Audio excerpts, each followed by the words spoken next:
我天生坏种，6岁时踩爆了人贩的命根子，12岁时拿着剪刀开启了企图侵犯我的恶棍，在众人合力将我扭送给老光棍暖床时，贾千金柳如烟穿着公主裙，带着闪闪发亮的王冠，将我护在身后。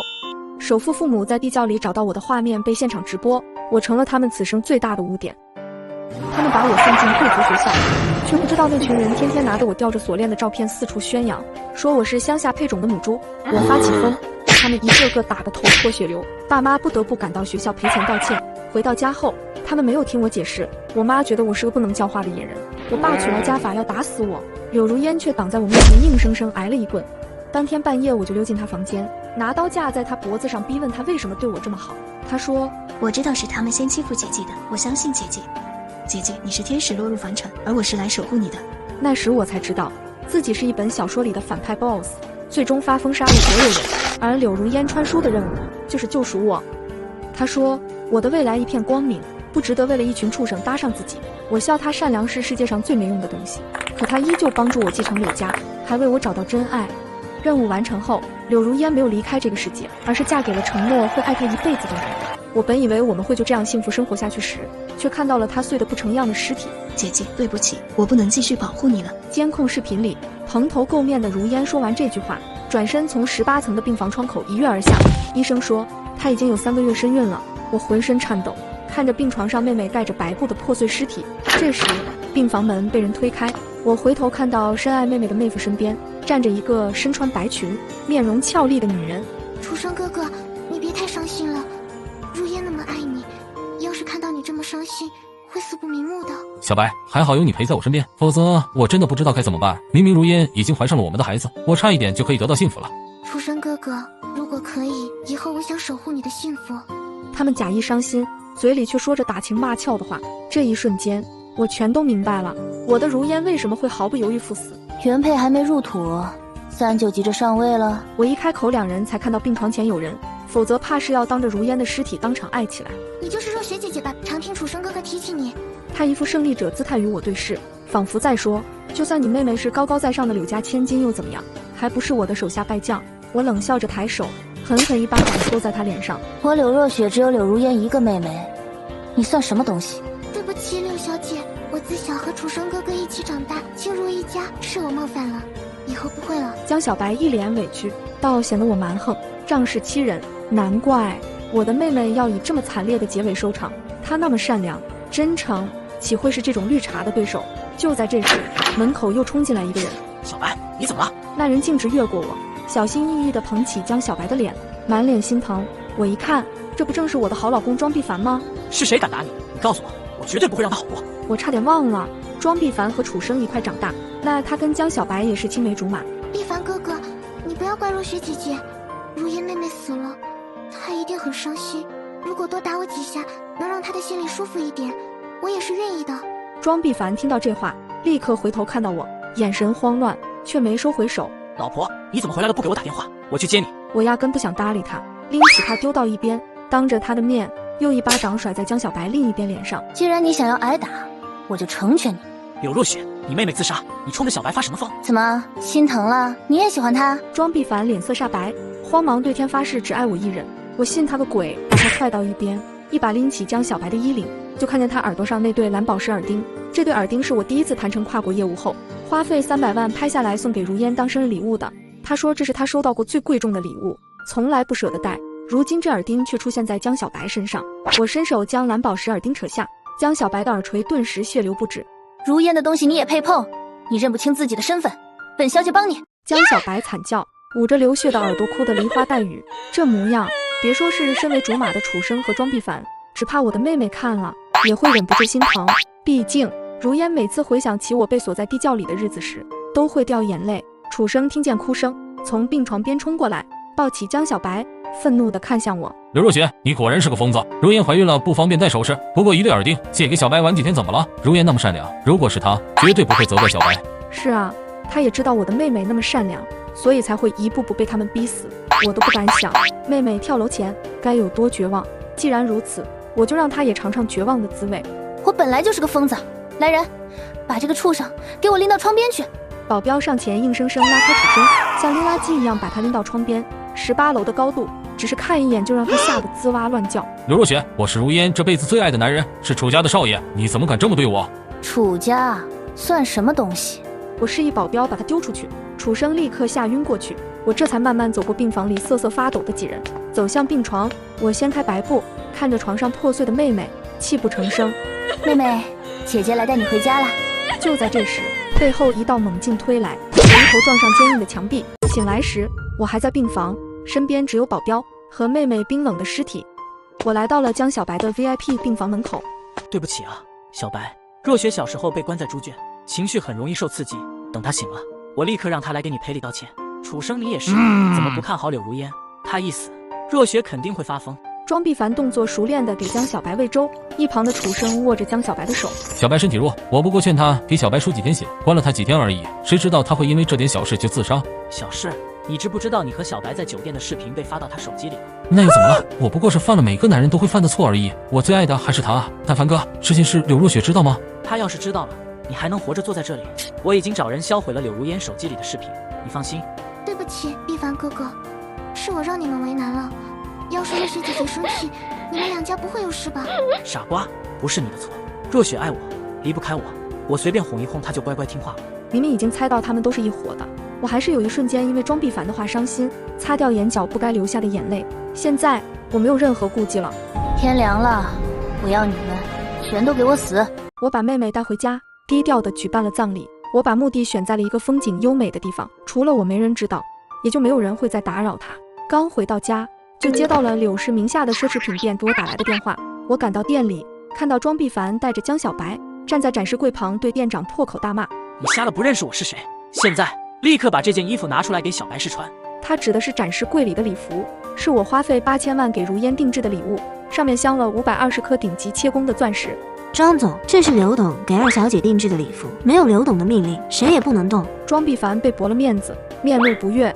你是不是不想干了？柳如烟早死了，一个死人穿什么高定礼服？眼看庄必凡伸手就要摸上展示柜，我走过去一脚踹开他的双手，站在展示柜前冷眼看着他。店长立刻走到我面前汇报：刘董，庄总他要拿您定制的礼服送给这位小姐。庄必凡捂着发痛的手腕，冲我叫嚣：若雪，你现在道歉我还能原谅你。小白最近要参加商业晚宴，把你定制的这条裙子拿出来给他，就当是你上次打伤他的赔罪。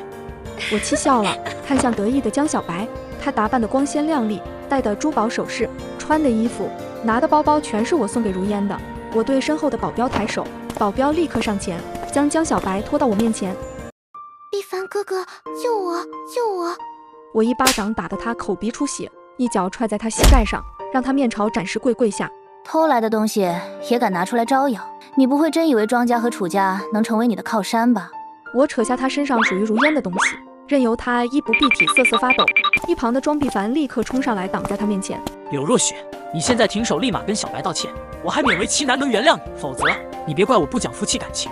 我看着他护在江小白身前的模样笑了，什么夫妻感情，不过是他觉得可以要挟我的手段。以前我怎么没看出来？庄必凡喜欢做头顶发绿的舔狗。我当着庄必凡的面扯下江小白身上最后一点属于如烟的衣服。你怎么变得这么恶毒？若雪，我要跟你离婚。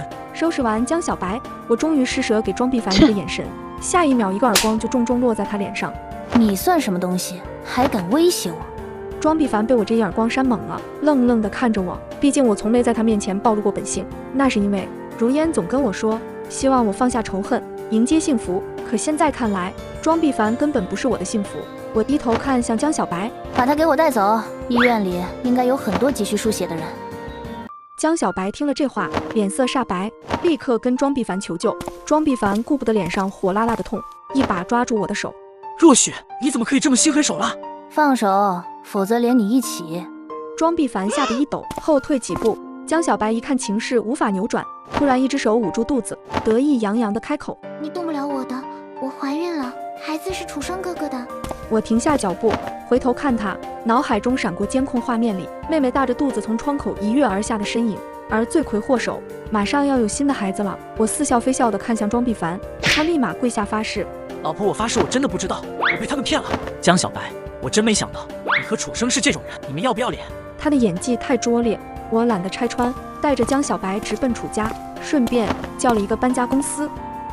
我忘了楚家除了公司外还有这套别墅，是我送给妹妹的新婚礼物，里面的每一样家具都是妹妹满心欢喜挑选的。现在我要把妹妹的痕迹全部带走。不准卖，这些都有我和如烟的回忆。我上前一脚踹在她的膝盖上，抓着她的头发往后拖。楚生意识到我来真的，立刻爬起来，跪在地上，抓着我的裤腿。姐姐，这是我和如烟的家，她没死，她只是生气了。如烟她爱我，我要等她回来。她说过，她不是这个世界的人，她不会死的。楚生边喊边哭，一副深情款款的模样。我却想现在就杀了他。如烟把自己守了一辈子的秘密都告诉了他，却只换来了他的背叛和假惺惺的眼泪。我一脚踩在他的胸口，反手掏出小刀对着他的眼睛。楚生，你记不记得婚礼上你对我发过誓？你说这辈子你绝对不会辜负如烟，否则你不得好死。姐姐，我只爱如烟，我和小白是清白的。那他肚子里的孽种不是你的喽？楚生一下子就明白我知道了真相，看着一旁瑟瑟发抖的江小白，接着犹如一滩烂泥倒在地上。别墅很快被清空，我扯下门口代表楚家的门牌，吩咐保镖把别墅卖了，钱就捐给希望工程。是。江小白一听，顾不得扶着楚生冲过来叫嚣：你有什么资格卖掉这个别墅？这是楚生哥哥的家。就凭这别墅是我的。刚到家，庄必凡就过来讨好我，又是端茶倒水，又是送花送礼。老婆，我给你买了爱驴式最新款的衣服鞋子，我知道错了，我就是被那两个贱人骗了，我已经跟他们断绝关系了。好啊，你知道错了，我就原谅你。就知道老婆最爱我了。当天夜里，庄必凡的手机响了，他偷偷溜到楼下接电话，我立刻跟上。一楼客厅里，江小白哭得矫揉造作。必凡哥哥，楚生哥哥被人骗了，欠了巨额债款，我们被赶出老宅，连你送我的珠宝包包也都卖了。